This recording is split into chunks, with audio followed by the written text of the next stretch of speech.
আজকে আপনাদের সবেদা গাছের ফুলে কিভাবে পরাগ মিলন করতে হয় সেটা আপনাদের অতি সহজেই শেখাবো। তো আপনারা দেখে এসছেন এতকাল সবেদা গাছের ফুলের পরাগ মিলনের জন্য কি বলা হতো না, সবেদা গাছের ফুলটাকে ধরে এরকমভাবে দুদিকে প্রেস করলেই এর পরাগ মিলন হয়ে গেল। কিন্তু ওর থেকে আমি আরও ভালো টেকনিক আপনাদের শেখাচ্ছি। সেটা কিছু নয়, এরকম একটা পাতলা ব্রাশ নেবেন আপনারা, আর নতুন ফুল বাছবেন, পুরনো ফুলে হবে না। তারপর ব্রাশটা ফুলের মধ্যে এরকমভাবে ভিতরে ঢুকিয়ে বাইরে ভিতরে বাইরে এরকমভাবে করে জাস্ট 10-15 সেকেন্ড এরকম করবেন। ব্যাস, আপনাদের এই ফুলের পরাগ মিলন হয়ে গেল। আসুন আপনাদের আর একটা ফুল দেখাই।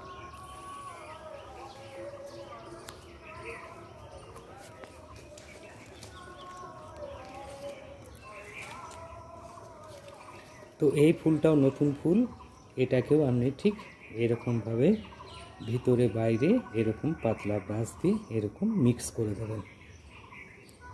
আর এইভাবে করলে 100% আপনাদের পরাগ মিলন হবেই।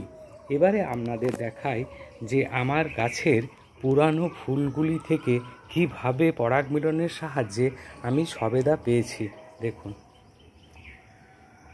ছোট ছোট প্রত্যেক ব্রাঞ্চে দেখুন কিভাবে প্রচুর সবেদা রয়েছে।